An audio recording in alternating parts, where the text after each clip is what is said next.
Hello, class. This week I chose to do my presentation on spiritual gifts test.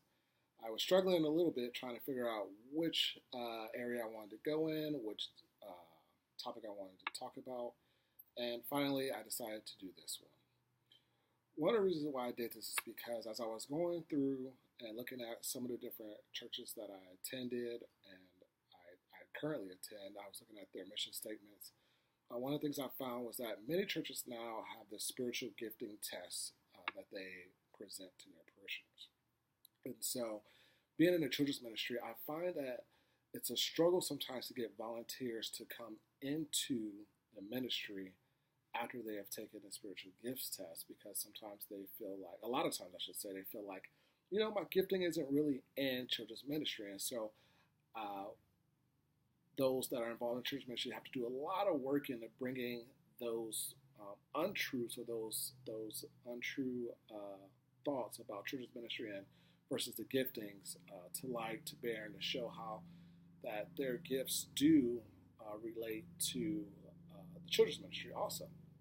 And so, in thinking about that, I went to Exodus chapter 4, dealing with Moses. And Moses in Exodus 4:10 was talking to God, and he was telling God, like, hey, I can't go to talk to Pharaoh. Like, I'm not eloquent to speak. My tongue is slow. I'm not really able to get across your message the way you would want. So there was something going on with his speech pattern. And clearly, if Moses at this point in time did a spiritual gifts test, that test would have told him that no, you shouldn't go and try to talk to people because that's not in the area where God has gifted you. But what we see in verse 11 of that chapter, that God actually gets upset with Moses later on. But in verse 11, he says, look, I created your mouth. Those that are blind, I know who they are. Those who are lame, I know who they are. Like, I created everybody. And so I already know what your gifts are, what your strengths are, what your weaknesses are. And if I'm calling you to go somewhere and to send you somewhere, then you just need to go knowing that I have it all taken care of. And so I think this is a really good example of how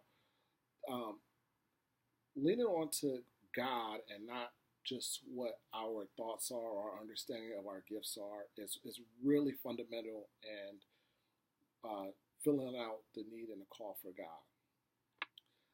When I was in the military, we had an ASVAB test that we took, and it worked on our strengths. And so one of the things you would do, it would place you in jobs. And the jobs that it placed me in was as a hospital corpsman working in the medical field. Well, there was clearly other people that worked in that same field, but they were not suited for the medical field. Either they had poor patient care, they couldn't handle the blood, intellectually they just could not handle the material, couldn't grasp it fast enough, and then spit it back out for the tests and exams that we had to take.